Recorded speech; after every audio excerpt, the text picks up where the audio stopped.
2।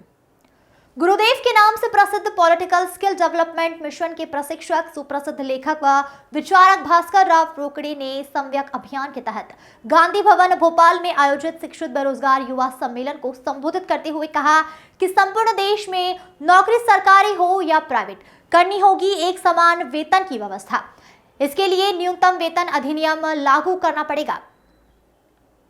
सम्यक अभियान के तहत आयोजित युवा सम्मेलन में पधारे साथियों, आज ये केवल भाषण का मंच नहीं है, यह विचार क्रांति का मंच है। ये नव क्रांति की ओर बढ़ने का संकल्प है। हम 21वीं सदी में चल रहे हैं, लेकिन हमारी सोच कहां पिछड़ी हुई है, इस पर मंथन करने की आवश्यकता है। हमको जानना होगा, हमको समझना पड़ेगा कि आखिर यह बेरोजगारी इतनी विकट और विकराल स्थिति में क्यों पहुंची है, और हमें इस बात पर ज्यादा मंथन करना पड़ेगा कि हर परिवार में आज कलह के क्या कारण बनते जा रहे हैं। एक पिता पड़ोसी के पुत्र की उलाहना देते हुए अपने पुत्र से कहता है, अरे निकम्मे, अरे वो भी तो तेरे साथ ही पढ़ा था, उसे देखो कितना अच्छा वेतन मिल रहा है, सरकारी नौकरी लग गई, चमचमाती गाड़ी में घूम रहा है, और तू निकम्मे हर बार तो कहता था अरे पढ़ाई में बहुत दब्बू है। देख, मेरे को 70 मिला, मेरे को 70% मिला है, और वो 52% वाला, अरे तू जिसे 52% वाला कहता था, आज वो चमचमाती कार में घूम रहा है। क्यों? क्योंकि उसे सरकारी नौकरी लग गई।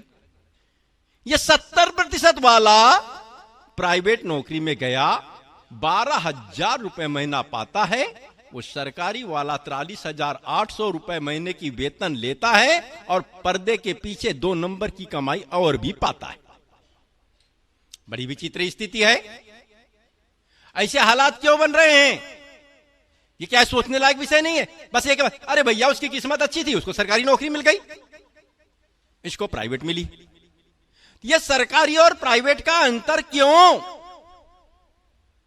अभी भी नहीं समझ में आएगा। युवा साथी भी जल्दी नहीं समझते। अरे भाई क्या करे, हो तो सरकारी है। नहीं, सरकारी हो या प्राइवेट, व्यवस्था एक समान होनी चाहिए। क्या सरकारी नौकरी में काम अधिक रहता है इसलिए वेतन अधिक है? प्राइवेट में काम कम है क्या? नहीं, हमने तो देखा है प्राइवेट में काम अधिक, सुविधाएं कम और वेतन कम है। ऐसा क्यों?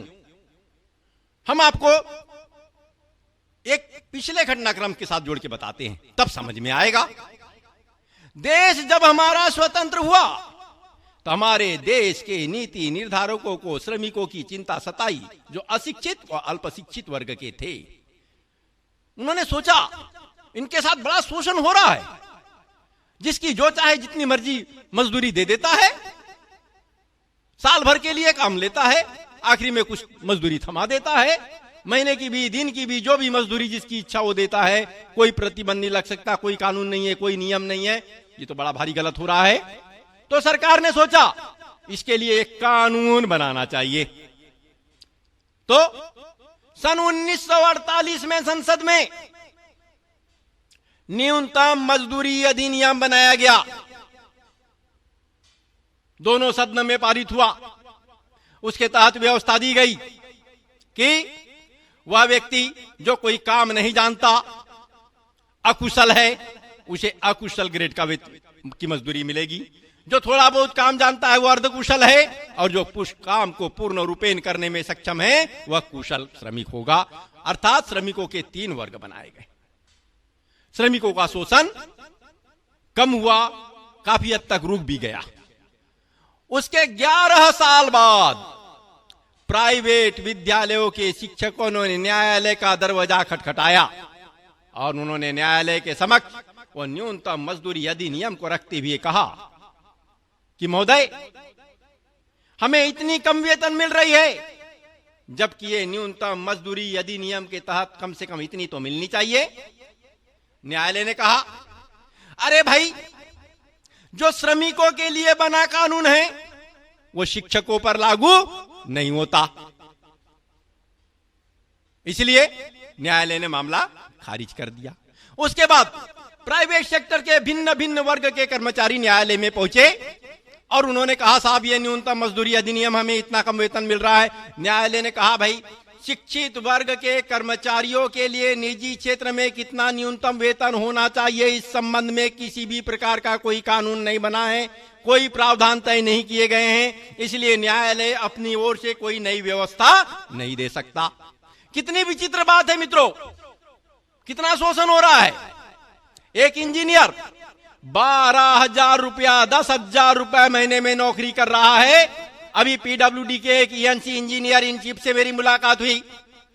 उन्होंने बड़ा दुख व्यक्त करते हुए कहा, साहब मेरे यहां मजदूरी करने वाला व्यक्ति जो है, सड़क पर जो काम करता है, दैनिक मजदूर है, उसको 18,000 रुपए महीने का पारिश्रमिक न्यूनतम मजदूरी अधिनियम के तहत मिल रहा है।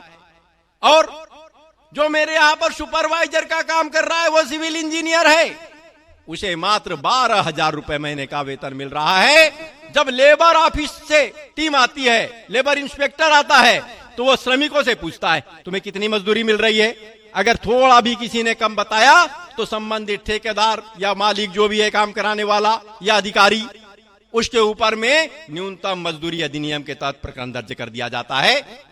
जबकि वहीं पर खड़ा सुपरवाइजर होता है, वो बताता है, साहब मेरे को भी तो बहुत कम मिल रहा है। बोले आप क्या करते हो? बोले सुपरवाइजर है। कितने पढ़े हो? इंजीनियर। बोले भैया आपके लिए कोई कानून हमारे पास में नहीं है, आपकी कोई पूछ परख नहीं है।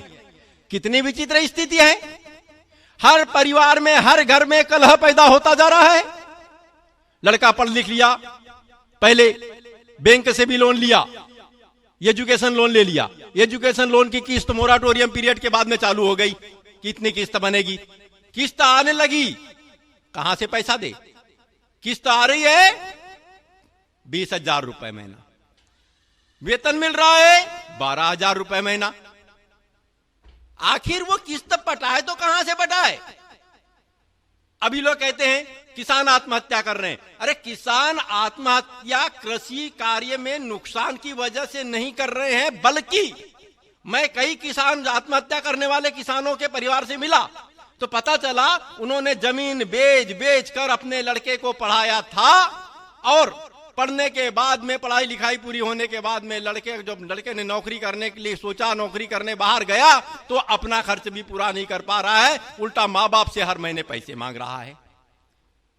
इस कारण से वो किसान कर्जदार बनते जा रहा है और किसान आत्महत्या करने जा रहा है। यह हाल केवल किसान का नहीं है, हर वर्ग के लोगों का, चाहे मजदूर हो, चाहे व्यापारी हो, चाहे कोई भी क्षेत्र का काम करने वाला व्यक्ति क्यों न हो, उसके एक ही उसका मकसद होता है, मैं बच्चे को पढ़ाऊंगा, लिखाऊंगा, इंजीनियर बनाऊंगा, डॉक्टर बनाऊंगा, प्रोफेसर बनाऊंगा, आदि आदि।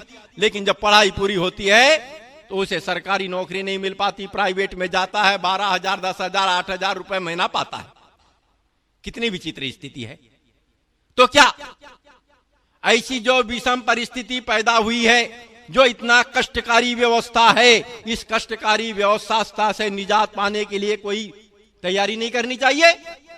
क्या जोर जोर से राग अलापना चाहिए कि लाडली बहनों हम तुम्हें पैसा दे रहे हैं? वृद्ध माता पिता वृद्ध बुजुर्गों को बोले कि हम आपको तीर्थ यात्रा घुमा देंगे। अरे तीर्थ यात्रा घुमा दोगे तो क्या होगा? घर में सुकून आ जाएगा? अरे लड़के को अच्छा वेतन मिलेगा, अपने पैरों पर खड़ा होगा, घर में शांति रहेगी, और जब घर में शांति रहेगी, घर में बरकत रहेगी, तो घर में सारे तीर्थ बैठ जाएंगे, कहीं तीर्थ जाने की जरूरत किसी को नहीं पड़ेगी। तो साथियों, इस पर चिंतन करने की जरूरत है, और चिंतन से ही काम नहीं चलेगा। यदि आप सरकार में बैठे हुए लोग आराम से नहीं माने, तो इस लोकसभा चुनाव के बाद हम सबको सड़क पर भी उतरना पड़ेगा। मित्रों, अभी तक गांधीवादी विचारधारा के साथ हमने अभियान शुरू किया है, आगे जाकर इसको आक्रामक रूप भी देना पड़ेगा। लेकिन हमने 2 मई 2022 से सम्यक अभियान 7 सूत्रीय मुद्दों को लेकर शुरू किया था और हमने 1 जनवरी 2024 से उस व्यवस्था को लागू करने की बात की थी। लागू नहीं हो पाई। आप लोगों की आवाज आ रही कि आखिर क्या हुआ? आप तो बोल रहे थे सरकारी हो चाहे प्राइवेट नौकरी, न्यूनतम वेतन अधिनियम लाया जाएगा, अलग अलग ग्रेड के लिए न्यूनतम वेतन तय किया जाएगा और उसके तहत यह सुनिश्चित हो जाएगा कि प्राइवेट और सरकारी में उसी ग्रेड के अन्य कर्मचारी, जितने भी कर्मचारी, उन सबको एक समान वेतन मिलेगा। ये व्यवस्था की आपने बात किया था, आखिर क्या हुआ? भैया सरकार नहीं बनी ना। और क्यों नहीं बनी? इसमें हम भी दोषी हैं, हमारे युवा साथी भी दोषी हैं। आप लोगों से हमने आग्रह किया था कि आप लोगों को चुनाव लड़ना है, इन लोगों को सबक सिखाना है, अपनी सरकार बनाना है। आप लोग नहीं बना पाए, चलिए कोई बात नहीं, एक चूक हो गई, लेकिन अब चूक नहीं होना चाहिए। अभी एक सवाल उठा, अभी हमारे युवा साथियों ने कहा कि भाई आखिर कांग्रेस के वचन पत्र में विधानसभा चुनाव से पहले यह मुद्दा क्यों नहीं आया? तो हम आपको बताना चाहते हैं, उस समय भी मेरे कांग्रेस के वरिष्ठ नेताओं से मेरी बड़ी विस्तार से चर्चा हुई। मैंने सबसे बात किया, दिल्ली में बड़े नेताओं से बात किया, राज्य के बड़े नेताओं से बात किया। उन सब ने कहा कि साहब ये जो मुद्दा है ये केंद्र का है, संसद में इसके लिए कानून बनाना पड़ेगा, न्यूनतम वेतन अधिनियम पारित करना पड़ेगा और उस अधिनियम को लागू करने के लिए सभी राज्य सरकारें बाध्य होगी। यदि आप केवल राज्य में यह व्यवस्था देते हैं तो यह व्यवस्था उतनी कारगर नहीं होगी। हमको बात समझ में आई मित्रों, इसमें सच्चाई भी काफी हद तक है। हो सकता है हमसे भी कहीं भूल हो रही हो, लेकिन हम चाहते थे पहले राज्य से ही शुरुआत हो जाए। लेकिन यदि किसी कारण से नहीं हो पाया है तो अब होना चाहिए। हमने दिल्ली में कांग्रेस के वरिष्ठ नेताओं से चर्चा किया, अधिकांश नेताओं ने माना कि देश के नवयुवकों को न्याय दिलाने के लिए, उनको सम्मानजनक नौकरियों के अवसर देने के लिए, उनके भविष्य को संवारने के लिए न्यूनतम वेतन अधिनियम पारित करना होगा। तो कांग्रेस के नेताओं ने सहमति दिया है। मुझे विश्वास है कि कांग्रेस आगामी लोकसभा चुनाव में इस मुद्दे को अपने वचन पत्र में शामिल करेगी। और यदि कांग्रेस ने अपने इस मुद्दे को वचन पत्र में शामिल किया है तो जिम्मेदारी अब हमारी बनती है मित्रों। हम सबको घर में जाना है, माता पिता, चाचा चाची, दादा दादी, नाना नानी, भाई भाभी, सबको बताना है हमारे साथ अन्याय हो रहा है। हमें यदि हमारे साथ न्याय होता है, हमें न्यूनतम वेतन अधिनियम के तहत नौकरी की व्यवस्था दी जाती है, प्राइवेट और सरकारी में एक समान वेतन हो जाती है, तो सब कुछ ठीक ठाक हो जाएगा। आपको ये जो लाडली बहना योजना के तहत पैसे की जरूरत नहीं पड़ेगी। मां, मैं दूंगा पैसा लाके कमा करके, मैं इलाज कराऊंगा। और दादा को समझाएगा, बुजुर्ग पिता को समझाएगा कि ये तीर्थ दर्शन योजना, वैसे तो इसकी जरूरत ही नहीं पड़ेगी तीर्थ जाने की। मैं घर में इतना खुशहाल वातावरण बना दूंगा कि घर में कदम रखते ही आपको लगेगा ये सब तीर्थों से अच्छा तीर्थ है। तो मित्रों, हमको घर को तीर्थ के रूप में बदलना है, घर के वातावरण को सुधारना है, अपने भविष्य को संवारना है, नव क्रांति को प्राप्त करना है। तो निश्चित रूप से न्यूनतम वेतन अधिनियम पारित कराने के लिए संकल्पित प्रयास करने पड़ेंगे। और हमारा संकल्पित प्रयास, जो हमको वोट देने का अधिकार मिला है, मताधिकार का अधिकार मिला है, इसका सोच समझकर उपयोग करना होगा। और पहले कांग्रेस पार्टी के नेताओं को कांग्रेस के नेतृत्व में सरकार स्थापित करना है, तो इस मुद्दे को निश्चित रूप से वचन पत्र में शामिल करना होगा। इस मुद्दों को लेकर युवाओं के बीच जाना पड़ेगा, फिर युवा भी अपना कर्तव्य निभाएंगे, घर घर जाएंगे, हर माता पिता भाई बहन सबसे बात करेंगे और कांग्रेस के नेतृत्व की सरकार बनाना सुनिश्चित करेंगे। जब कांग्रेस के नेतृत्व की सरकार बनेगी तो निश्चित रूप से नव क्रांति सुनिश्चित होगी, एक समान वेतन सुनिश्चित होगा। हर युवाओं का चेहरा जो आज मायूसी से दिखाई दे रहा है, नर्वस दिख रहे हैं, परेशान लग रहे हैं, बार बार डिप्रेशन के शिकार हो रहे हैं, ये सब खुशहाल दिखने लगेंगे। और इसी के साथ हम नव लक्ष्य को प्राप्त करेंगे। इन्हीं शब्दों के साथ मैं अपने वाणी को विराम देने जा रहा हूं। जय हिंद, जय जवान, जय किसान।